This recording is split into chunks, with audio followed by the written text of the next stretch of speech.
Yo, Kpaceguy here, what's going on YouTube? So today we're going to talk about AV receivers versus preprocessors. We're going to talk about which one's better for you and why. So stay tuned.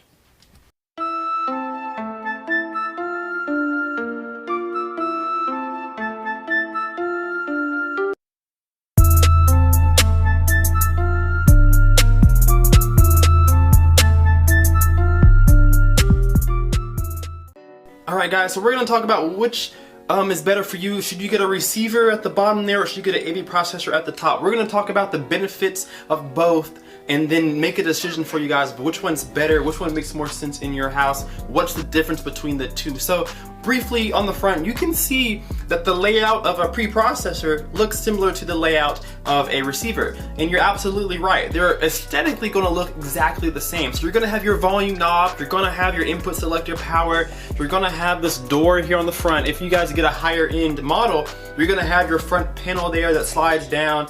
Everything is going to look the same as a receiver, so you're going to be hard pressed to tell the difference. But there are subtle differences, especially on the back side. So I'm using the Marantz AV7705 preprocessor at the top there, and I'm using the Yamaha RX A3070 receiver at the bottom for examples for you guys today. So when you turn these around, this is where you're going to start to notice some differences. And the first thing you're going to notice as a difference is going to be here on the AV receiver and here on the preprocessor. So you can see that you have a full array of speaker terminals here. That's where you're going to select what speakers you want to use here. If you're using front, left, right, surround, back, all that good stuff, you're going to use these terminals here. But on an AV processor, there's no internal amplification inside of this one. So how do you get your power to your speakers?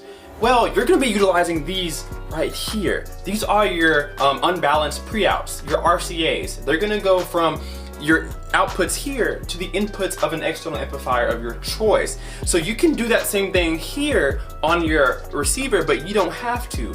The receivers have internal amplification. In this example, this has 9 different channels with 11 channel processing, meaning you can power 9 channels here with the receiver, and then the rest have to come from your pre-outs. But here, there's no internal amplification at all, so you won't be powering your speakers at all with this.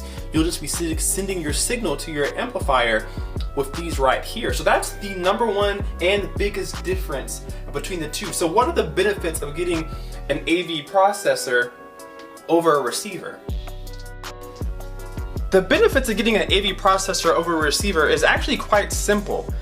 Most people have receivers, that's more of the common one people buy, but a lot of people buy external amplification to give their speakers more power and better sound. So some people don't even utilize any of their speaker outputs, their terminals down here in the receivers, they utilize their pre-outs here. So they're not using their output from the receiver anyway. So that's when you'll get a preprocessor.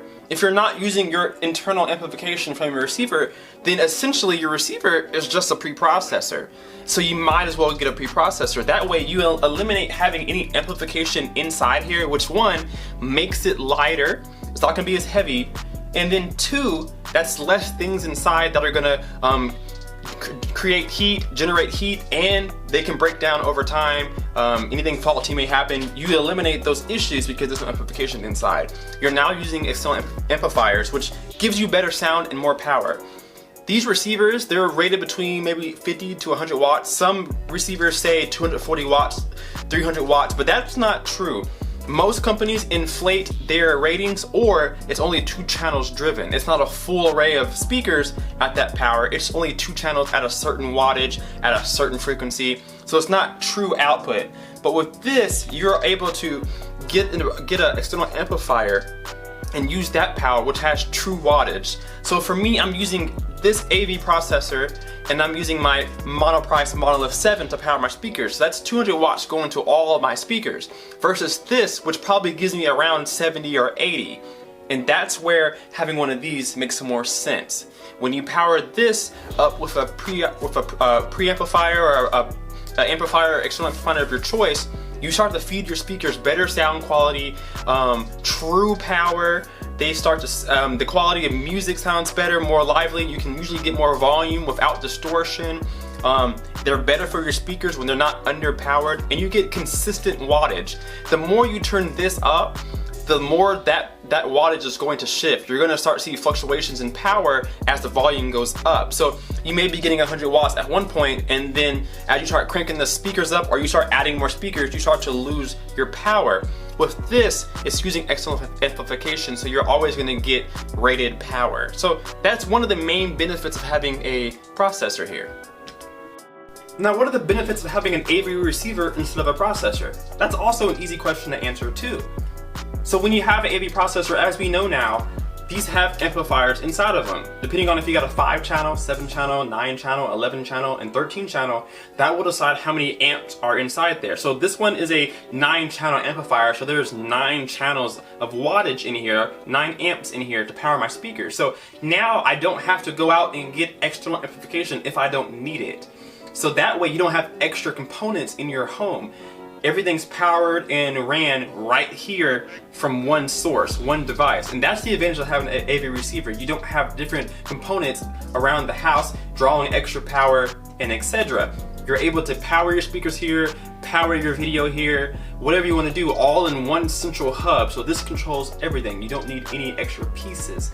So that's the benefits of having a receiver, and those are the only differences in having a receiver as well.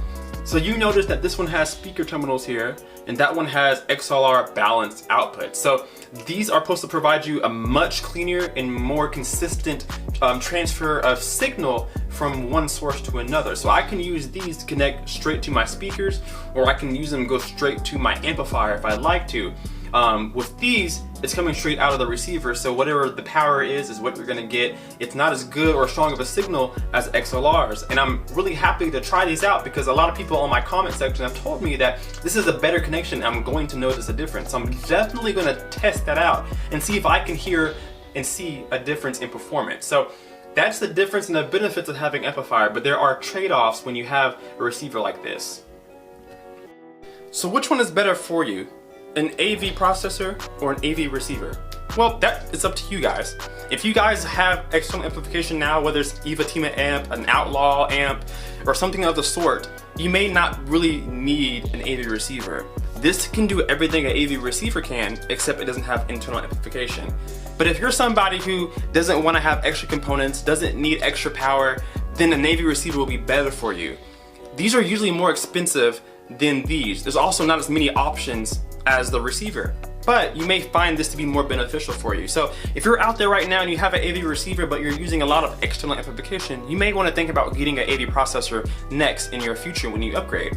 But if you're somebody who's sufficient with the power it gives and doesn't need extra power for anything, or doesn't need a processor, doesn't need XLR balanced outputs, then maybe a receiver, stay with that. That will do best for you guys. So that's just the small differences in the two, and that's what makes them different. But other than that, they're going to be exactly the same. They're going to work the same way. It's just a matter of, do you need extra power or not? So guys, if you really enjoyed this video, if you found it helpful, if you found some information out of this, leave me a comment down below. Let me know which one's better for you. Are you using a preprocessor or are you using an AV receiver? And are you looking to get one or the other? Let me know that down below in the comments, as well as let me know which one you think is better for me. You guys see my channel, you know I've always had a receiver, but this is my first processor. Let me know if you guys think I made a good choice in getting a processor, or should I stick with a receiver, guys? Let me know that in the comments below, as well as leave me a like as well, and hit that subscribe button so that you can stay tuned to all the cool videos that I'll be posting. So guys, you guys have a good rest of your week into the weekend, and we'll see you guys soon in the next video.